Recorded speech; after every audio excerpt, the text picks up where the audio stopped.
যখন বোন ফোন করে। হ্যালো বুনু, কেমন আছিস? হ্যাঁ আমি ভালো আছি। হ্যাঁ বাড়ির সবাই ভালো আছে। তোর খবর বল। শরীরটা ভালো নেই তাই?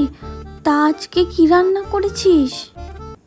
ও মা, এক কাজ করিস, অভিকে অফিস থেকে ফেরার পথে আমার বাড়ি হয়ে যেতে বলিস। আমি না একটু মাটন রান্না করেছি, আর বর্ষার ইলিশ উঠেছে, বর্ষার ইলিশ করেছি। তুই তো ভালোবাসিস, তোকে একটু পাঠাবো। তো কিছু রান্না করতে হবে না, ওই দিয়েই তোদের হয়ে যাবে। হ্যাঁ বনু, আমি না তোকে পরে ফোন করব, আমার ননদ ফোন করছে।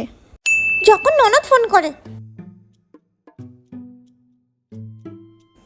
হ্যালো, কার সাথে কথা বলবো বলো? সংসারে কাজ সেরে কি কারোর সাথে কথা বলার সময় আছে?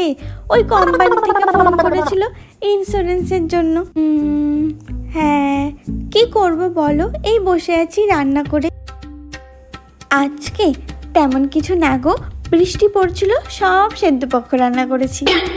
হ্যাঁ না গো, শরীরটা খারাপ ছিল তাই যেতে পারিনি। তোমার দাদা গিয়ে বলেনি? হ্যাঁ অন্য একদিন যাব। ঠিক আছে রাখি তাহলে। হ্যাঁ এই যদি বলতাম মাটন হয়েছে, মাছ হয়েছে, ফোন কাটার সঙ্গে সঙ্গে অমনি হাজির হয়ে যেত। শ্বশুর বাড়ি থাকে কদিন, সারা বছর মায়ের বাড়িতে থাকে। যত সব